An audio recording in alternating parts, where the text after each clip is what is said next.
Has science disproven God? That's a question we may ask ourselves, but it may also be something somebody has proposed to you.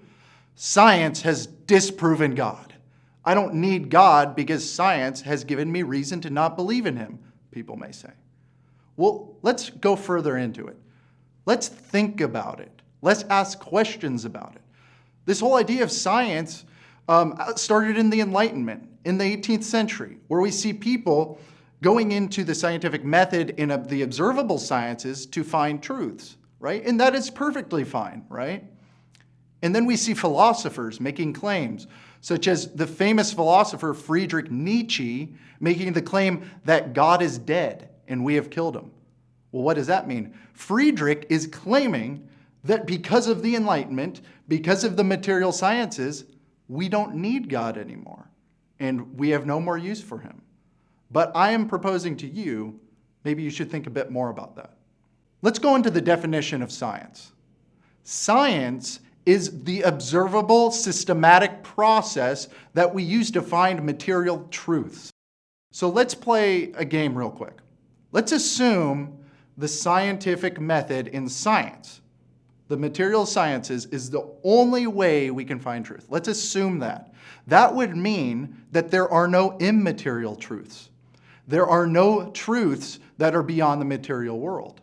This is a position known as materialism that you'll see a lot of people in the scientific community hold this view. Now let's see, are there immaterial truths? Well, yes, you have to think about it because your ability to think and to be conscious is immaterial. We cannot put that into a scientific laboratory and prove consciousness. It cannot be done.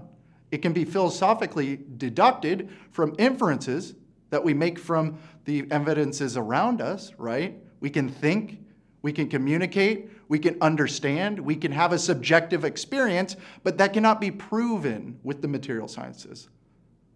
We also know we have ethics and morals that guide our day-to-day lives. Those aren't material. Those are immaterial. Where do those come from? There are also many other things like the laws of logic and the laws of mathematics. They guide our universe, but yet they aren't physical realities. You see where I'm getting here is that science is amazing and it has its place. We can use science to show God exists, but it never makes a claim about whether or not God exists. We need to understand that. So next time somebody asks you, if somebody asks you, God doesn't exist because of science or evolution, right? They're trying to give a material explanation that disproves God, but yet you think in your head, oh wait, science doesn't do that. Science doesn't make claims. Science is just a method of finding truth. One method of finding truth. There is more truth out there. And so you'll propose to them, well, how do you prove your claim? How do you prove that science is the only source of truth? Because there's no way for you to prove that to me.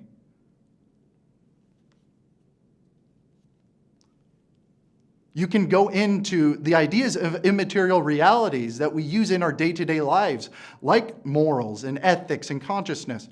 They exist. They exist because you're able to talk to somebody and understand them, and understand that we all have a different subjective experience of reality. You can't prove that. So I'm going to end off with it. Has science disproven God? No. Science shows us that God is an explanation for the material realities around us. I'm going to repeat that. Science gives us material truths.